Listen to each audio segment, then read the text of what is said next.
Om.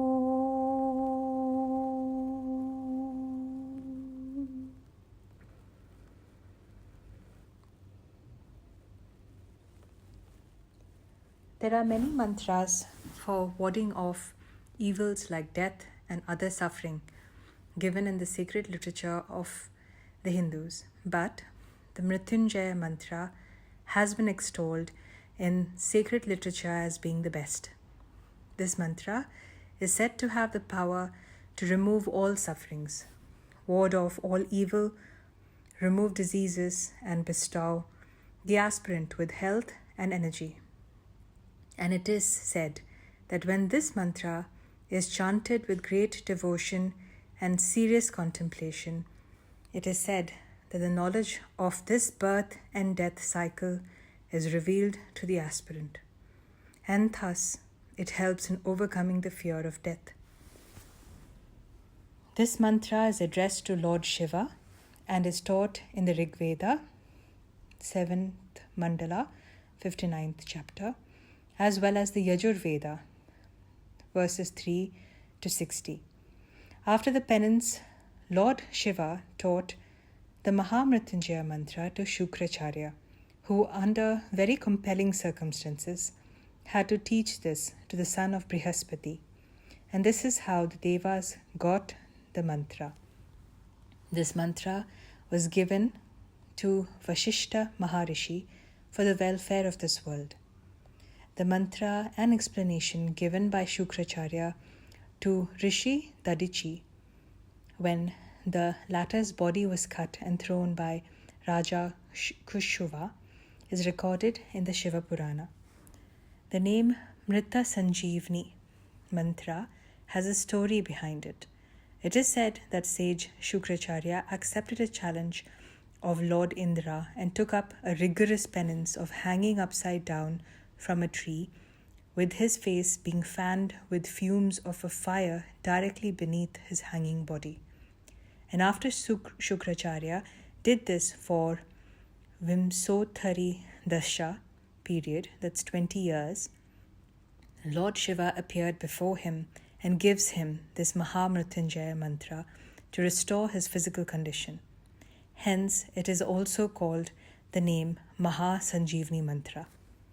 Shukracharya said, the first pada is Triambakam Yajamahe and means we worship or sing praise to Lord Triambaka. Triambaka is the name of the Lord Shiva as the father of the three worlds, Bhu, Bhuva, and Swargalokas. He is the father and lord of the three mandalas, Surya, Soma, and Agni mandala. He is Maheshwara, the lord of the three gunas, Sattva, Rajas, and Tamas. He is the Sadashiva, the teacher of the three tattvas, Atma Tattva, Vidya Tattva, and Shiva Tattva. He is the father, cause, and source of the three energies, Avahaniya, Garhapatya, and Dakshinagni. He is the father of all physical creation through the three Murti Bhuta, Prithvi, solid, Jala, liquid, and Tejas, or Agni, energy. He is the lord of the three heavens created by the dominance of the three gunas, Rajas, Brahma, Sattva, Vishnu, and Tamas, Shiva. Know him to be the Nirakara, formless, Sadashiva, as he is above this physical mode and is Dya Maheshwara. This is the first foot of the mantra, composed of 8 syllables. The second pada of the mantra, continued Shukracharya, is Sugandhim Pushti Vardhanam. Sugandhim refers to the fragrance of the flower that spreads in all directions, and in a similar way, Shiva is present in the entire creation, both animate and inanimate, in all the bhutas, modes of existence, in the three gunas, nature of creation as being sattva, rajas, or tamas, in the 10 indriyas, 5 jnana indriyas or senses, and 5 karma indriyas or organs of action, in all the devas, 33 devas are the source of all illumination and enlightenment, and the Ganas, hosts of demigods. Shiva exists and pervades as the illumined soul, Atman, and is their essence. Pushti Vardhanam is now being explained. That inward dwelling spirit, Atman, the Purusha, Shiva, is the real sustainer of Prakriti, and not vice versa, as all people perceive. Starting with the Mahatattva, primordial state of matter or energy, to the individual parts of creation, the entire sustenance of the physically created beings, both animate and inanimate, is done by the imperishable Purusha. You, I, Brahma, Vishnu, the Munis, and even Indra and Devas are sustained, maintained by the Atma, and that is Him. Since the Purusha, Atma or Shiva, is the granter of sustenance to Prakriti, which is the body or nature, He is Pushti Vardhana. Having explained the first two pada of the mantra, Shukracharya continued to explain the remaining two pada. He said, the next two padas, consisting of 16 syllables, is Urvarukam miva bandhanan mrityor mokshyam mamritat, meaning, Prabhu, just as the ripe cucumber is severed from the bondage of the creeper, in the same manner may we be delivered from death for the sake of immortality, moksha. Rudradeva is like Amrita, nectar of immortality.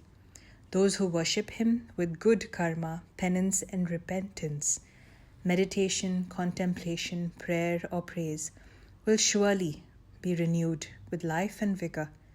The strength of truth in this mantra is such that Lord Shiva shall definitely free the worshipper from the bondage of death, because Shiva alone is the giver of bondage and moksha. That is the Mrita Sanjeevani mantra, and has the power to give back life and rescue from death and great evil.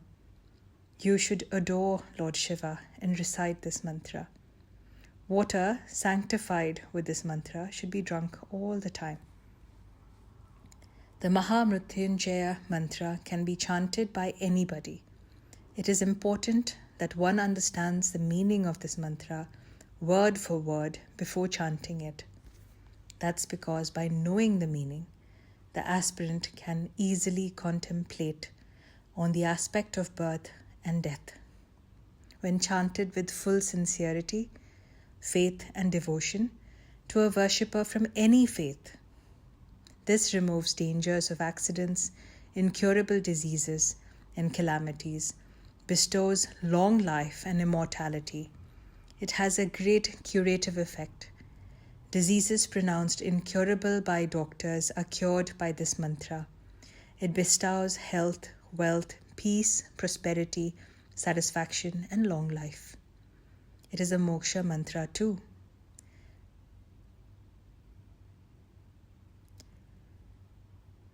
Om.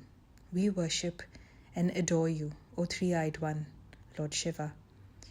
You are sweet gladness, the fragrance of life, who nourishes us, restores our health, and causes us to thrive.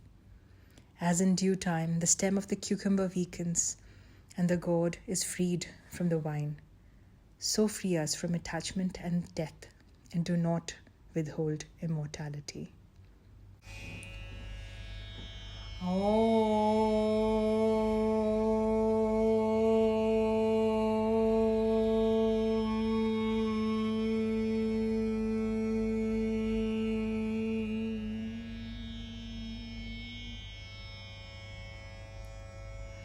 Om Triambakam Yajamahe Sugandhim Pushtivarthanam Urvarugamiva Bandhanan Mrityormokshyamamritat. Om Triambakam Yajamahe Sugandhim Pushtivardhanam उर्वारुकमिव बन्धनान् मृत्योर्मोक्ष्यमामृतात्। ॐ त्र्यम्बकं यजामहे सुगन्धिं पुष्टिवर्धनम् उर्वारुकमिव बन्धनान् मृत्योर्मोक्ष्यमामृतात्।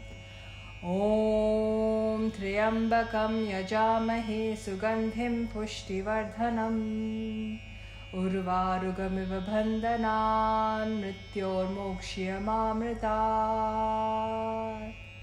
ॐ त्र्यम्बकं यजामहे सुगन्धिं पुष्टिवर्धनम् उर्वारुकमिव बन्धनान् मृत्योर्मोक्ष्यमामृतात्। ॐ त्र्यम्बकं यजामहे सुगन्धिं पुष्टिवर्धनम् उर्वारुकमिव बन्धनान् मृत्योर्मोक्ष्यमामृतात्। ॐ त्र्यम्बकं यजामहे सुगन्धिं पुष्टिवर्धनम् उर्वारुकमिव बन्धनान् मृत्योर्मोक्ष्यमामृतात्। ॐ त्र्यम्बकं यजामहे सुगन्धिं पुष्टिवर्धनम् उर्वारुकमिव बन्धनान् मृत्योर्मोक्ष्यमामृतात्। ॐ त्र्यम्बकं यजामहे सुगन्धिं पुष्टिवर्धनम् उर्वारुकमिव बन्धनान् मृत्योर्मोक्ष्यमामृतात्। ॐ त्र्यम्बकं यजामहे सुगन्धिं पुष्टिवर्धनम् उर्वारुकमिव बन्धनान् मृत्योर्मोक्ष्यमामृतात्। ॐ त्र्यम्बकं यजामहे सुगन्धिं पुष्टिवर्धनम् उर्वारुकमिव बन्धनान् मृत्योर्मोक्ष्यमामृतात्। ॐ त्र्यम्बकं यजामहे सुगन्धिं पुष्टिवर्धनम् उर्वारुकमिव बन्धनान् मृत्योर्मोक्ष्यमामृतात्। ॐ त्र्यम्बकं यजामहे सुगन्धिं पुष्टिवर्धनम् उर्वारुकमिव बन्धनान् मृत्योर्मोक्ष्यमामृतात्। ॐ त्र्यम्बकं यजामहे सुगन्धिं पुष्टिवर्धनम् उर्वारुकमिव बन्धनान् मृत्योर्मोक्ष्यमामृतात्। ॐ त्र्यम्बकं यजामहे सुगन्धिं पुष्टिवर्धनम् उर्वारुकमिव बन्धनान् मृत्योर्मोक्ष्यमामृतात्। ॐ त्र्यम्बकं यजामहे सुगन्धिं पुष्टिवर्धनम् उर्वारुकमिव बन्धनान् मृत्योर्मोक्ष्यमामृतात्। ॐ त्र्यम्बकं यजामहे सुगन्धिं पुष्टिवर्धनम् उर्वारुकमिव बन्धनान् मृत्योर्मोक्ष्यमामृतात्। ॐ त्र्यम्बकं यजामहे सुगन्धिं पुष्टिवर्धनम् उर्वारुकमिव बन्धनान् मृत्योर्मोक्ष्यमामृतात्। ॐ त्र्यम्बकं यजामहे सुगन्धिं पुष्टिवर्धनम् उर्वारुकमिव बन्धनान् मृत्योर्मोक्ष्यमामृतात्।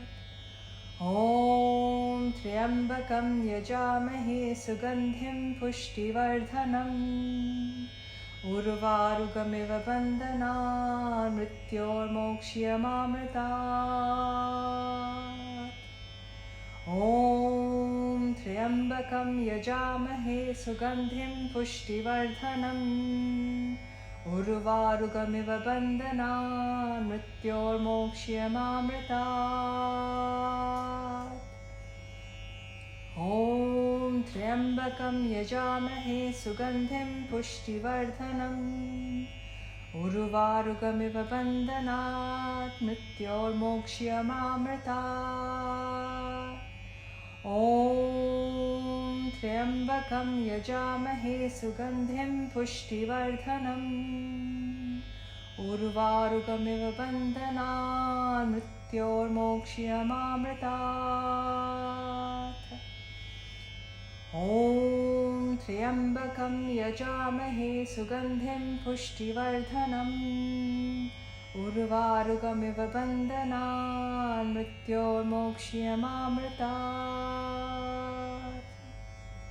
ॐ त्र्यम्बकं यजामहे सुगन्धिं पुष्टिवर्धनम् उर्वारुकमिव बन्धनात् मृत्योर्मोक्ष्यमामृतात्।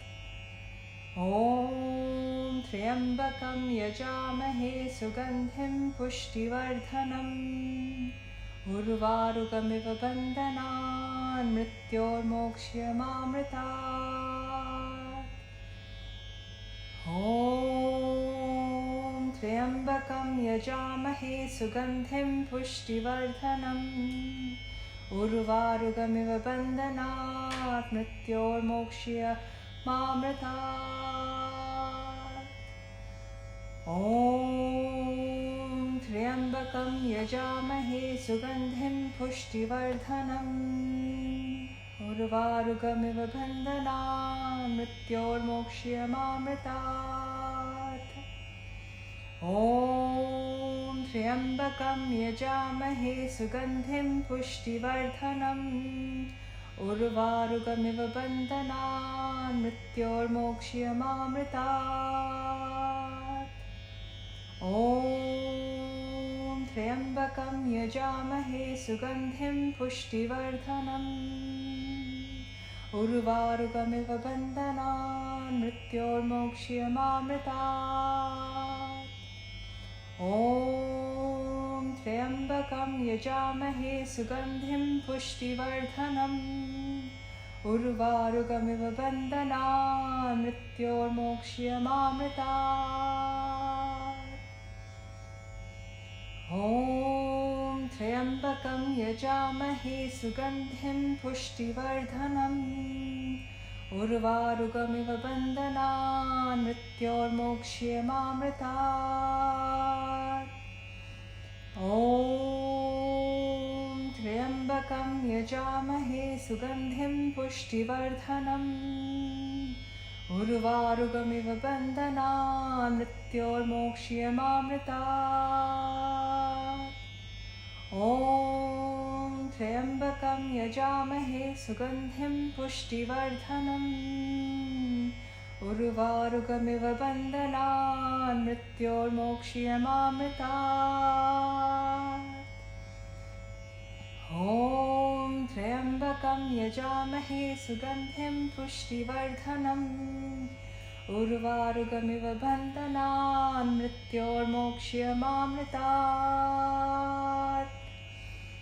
ॐ त्र्यम्बकं यजामहे सुगन्धिं पुष्टिवर्धनम् उर्वारुकमिव बन्धनात् मृत्योर्मोक्ष्यमामृतात्।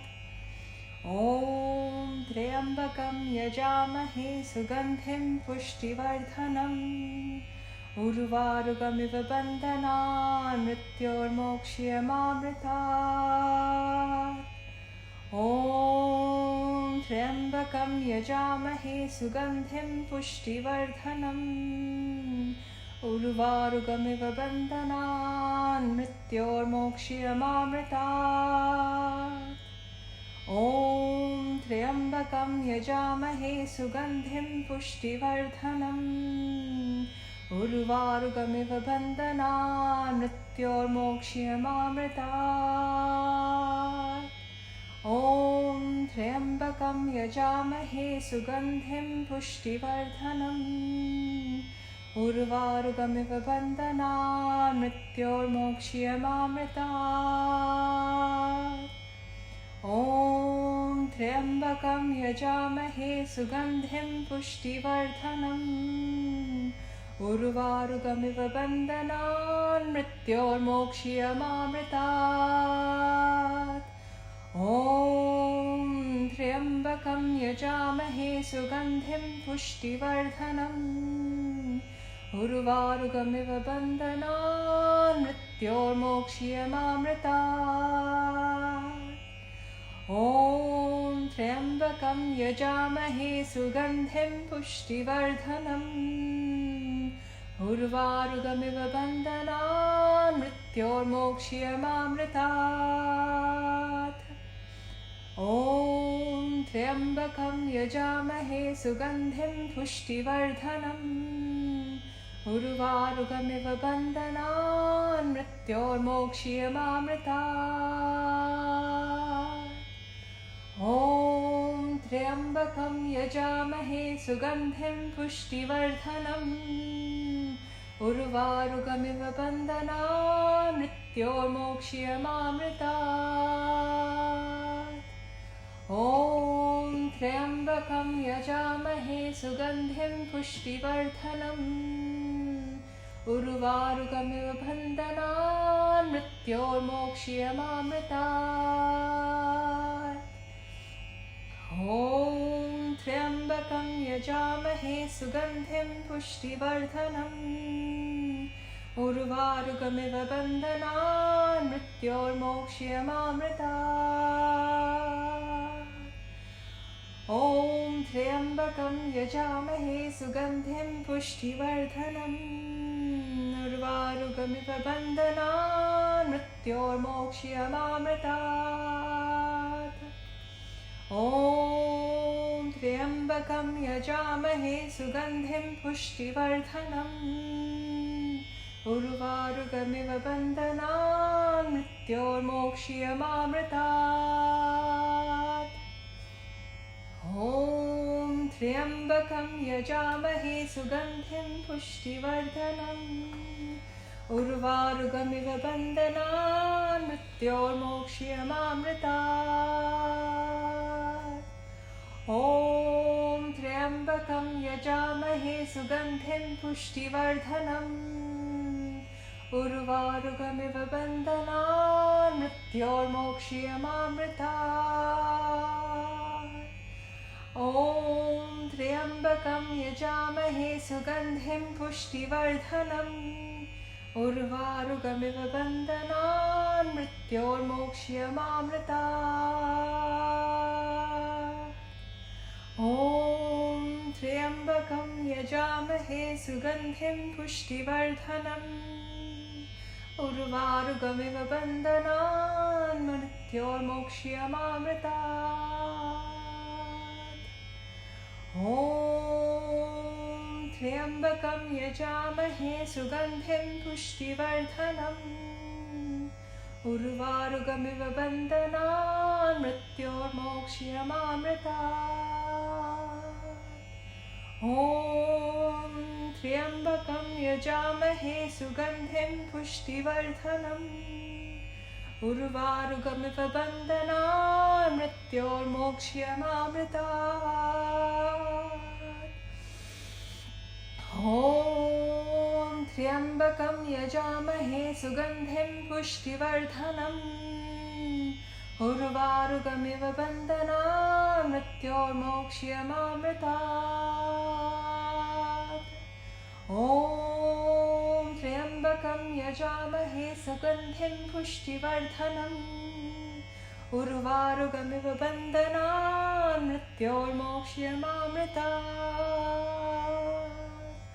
ॐ त्र्यम्बकं यजामहे सुगन्धिं पुष्टिवर्धनम् उर्वारुकमिव बन्धनान् मृत्योर्मोक्ष्यमामृतात्। ॐ त्र्यम्बकं यजामहे सुगन्धिं पुष्टिवर्धनम् उर्वारुकमिव बन्धनान् मृत्योर्मोक्ष्यमामृतात्। ॐ त्र्यम्बकं यजामहे सुगन्धिं पुष्टिवर्धनम् उर्वारुकमिव बन्धनान् मृत्योर्मोक्ष्यमामृतात्। ॐ त्र्यम्बकं यजामहे सुगन्धिं पुष्टिवर्धनम् उर्वारुकमिव बन्धनान् मृत्योर्मोक्ष्यमामृतात्। ॐ त्र्यम्बकं यजामहे सुगन्धिं पुष्टिवर्धनम् उर्वारुकमिव बन्धनान् मृत्योर्मोक्ष्यमामृतात्। ॐ त्र्यम्बकं यजामहे सुगन्धिं पुष्टिवर्धनम् उर्वारुकमिव बन्धनान् मृत्योर्मोक्ष्यमामृतात्। ॐ त्र्यम्बकं यजामहे सुगन्धिं पुष्टिवर्धनम् उर्वारुकमिव बन्धनान् मृत्योर्मोक्ष्यमामृतात्। ॐ त्र्यम्बकं यजामहे सुगन्धिं पुष्टिवर्धनम् उर्वारुकमिव बन्धनान् मृत्योर्मोक्ष्यमामृतात्। ॐ त्र्यम्बकं यजामहे सुगन्धिं पुष्टिवर्धनम् उर्वारुकमिव बन्धनान् मृत्योर्मोक्ष्यमामृतात्। ॐ त्र्यम्बकं यजामहे सुगन्धिं पुष्टिवर्धनम् उर्वारुकमिव बन्धनान् मृत्योर्मोक्ष्यमामृतात्।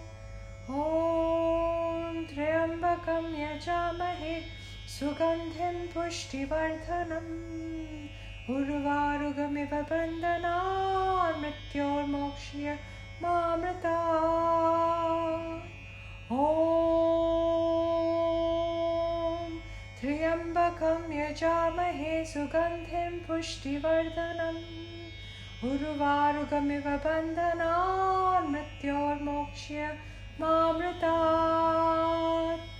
ॐ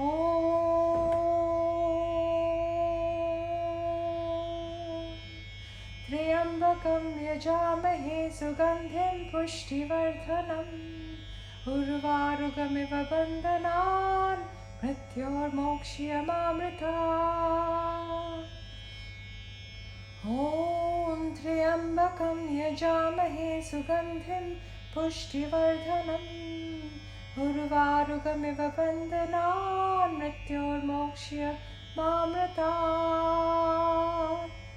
ॐ त्र्यम्बकं यजामहे सुगन्धिं पुष्टिवर्धनम् उर्वारुकमिव बन्धनान् मृत्योर्मोक्ष्यमामृतात्।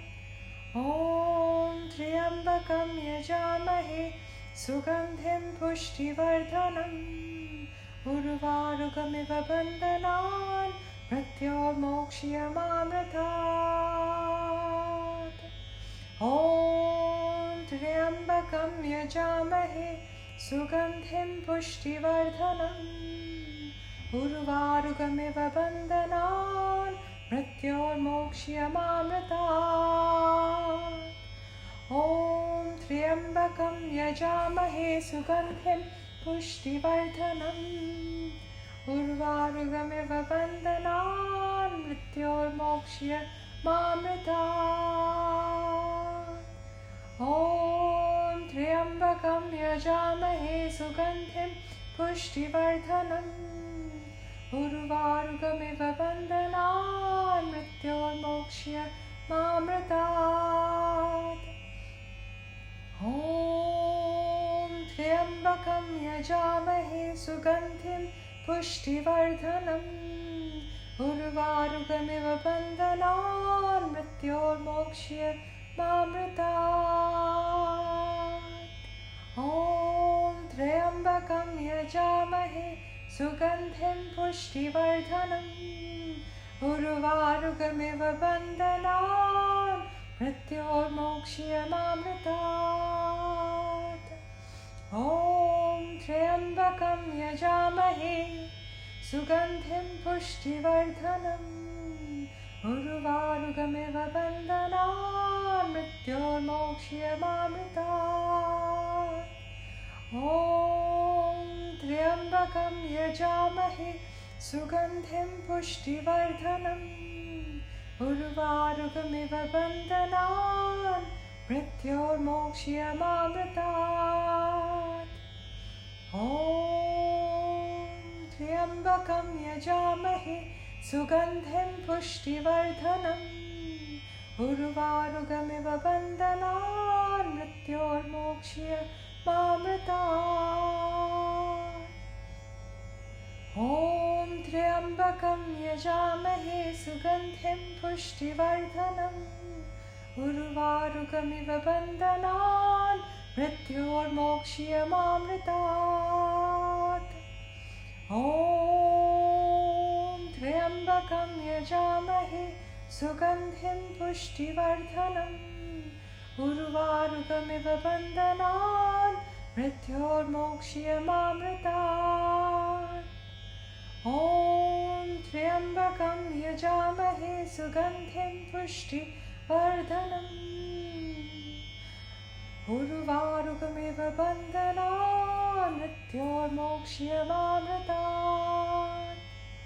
ॐ त्र्यम्बकं यजामहे सुगन्धिं पुष्टिवर्धनम् उर्वारुकमिव बन्धनान् मृत्योर्मोक्ष्यमामृतात्। ॐ त्र्यम्बकं यजामहे सुगन्धिं पुष्टिवर्धनम् उर्वारुकमिव बन्धनान् मृत्योर्मोक्ष्यमामृतात्। ॐ त्र्यम्बकं यजामहे सुगन्धिं पुष्टिवर्धनम् उर्वारुकमिव बन्धनान् मृत्योर्मोक्ष्यमामृतात्। ॐ त्र्यम्बकं यजामहे सुगन्धिं पुष्टिवर्धनम् उर्वारुकमिव बन्धनान् मृत्योर्मोक्ष्यमामृतात्। ॐ त्र्यम्बकं यजामहे सुगन्धिं पुष्टिवर्धनम् उर्वारुकमिव बन्धनान् मृत्योर्मोक्ष्यमामृतात्। ॐ त्र्यम्बकं यजामहे सुगन्धिं पुष्टिवर्धनम् उर्वारुकमिव बन्धनान् मृत्योर्मोक्ष्यमामृतात्। ॐ त्र्यम्बकं यजामहे सुगन्धिं पुष्टिवर्धनम् उर्वारुकमिव बन्धनान् मृत्योर्मोक्ष्यमामृतात्। ॐ त्र्यम्बकं यजामहे सुगन्धिं पुष्टिवर्धनम् उर्वारुकमिव बन्धनान् मृत्योर्मोक्ष्यमामृतात्। ॐ त्र्यम्बकं यजामहे सुगन्धिं पुष्टिवर्धनम् उर्वारुकमिव बन्धनान् मृत्योर्मोक्ष्यमामृतात्। ॐ त्र्यम्बकं यजामहे सुगन्धिं पुष्टिवर्धनम् उर्वारुकमिव बन्धनान् मृत्योर्मोक्ष्यमामृतात्। ॐ त्र्यम्बकं यजामहे सुगन्धिं पुष्टिवर्धनम् उर्वारुकमिव बन्धनान् मृत्योर्मोक्ष्यमामृतात्। ॐ त्र्यम्बकं यजामहे सुगन्धिं पुष्टिवर्धनम् उर्वारुकमिव बन्धनान् मृत्योर्मोक्ष्यमामृतात्। ॐ त्र्यम्बकं यजामहे सुगन्धिं पुष्टिवर्धनम् उर्वारुकमिव बन्धनान् मृत्योर्मोक्ष्यमामृतात्। ॐ त्र्यम्बकं यजामहे सुगन्धिं पुष्टिवर्धनम् उर्वारुकमिव बन्धनान् मृत्योर्मोक्ष्यमामृतात्। ॐ त्र्यम्बकं यजामहे सुगन्धिं पुष्टिवर्धनम् उर्वारुकमिव बन्धनान् मृत्योर्मोक्ष्यमामृतात्। ॐ त्र्यम्बकं यजामहे सुगन्धिं पुष्टिवर्धनम् उर्वारुकमिव बन्धनान् मृत्योर्मोक्ष्यमामृतात्। ॐ त्र्यम्बकं यजामहे सुगन्धिं पुष्टिवर्धनम् उर्वारुकमिव बन्धनान् मृत्योर्मोक्ष्यमामृतात्। ॐ त्र्यम्बकं यजामहे सुगन्धिं पुष्टिवर्धनम् उर्वारुकमिव बन्धनान् मृत्योर्मोक्ष्यमामृतात्।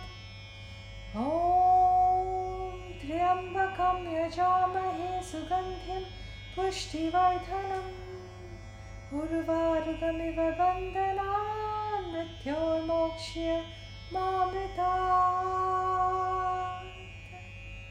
ॐ त्र्यम्बकं यजामहे सुगन्धिं पुष्टिवर्धनम् उर्वारुकमिव बन्धनान् मृत्योर्मोक्ष्यमामृतात्। ॐ त्र्यम्बकं यजामहे सुगन्धिं पुष्टिवर्धनम् उर्वारुकमिव बन्धनान् मृत्योर्मोक्ष्यमामृतात्। ॐ त्र्यम्बकं यजामहे सुगन्धिं पुष्टिवर्धनम् उर्वारुकमिव बन्धनान् मृत्योर्मोक्ष्यमामृतात्। ॐ त्र्यम्बकं यजामहे सुगन्धिं पुष्टिवर्धनम् उर्वारुकमिव बन्धनान् मृत्योर्मोक्ष्यमामृतात्। ॐ त्र्यम्बकं यजामहे सुगन्धिं पुष्टिवर्धनम् उर्वारुकमिव बन्धनान् मृत्योर्मोक्ष्यमामृतात्।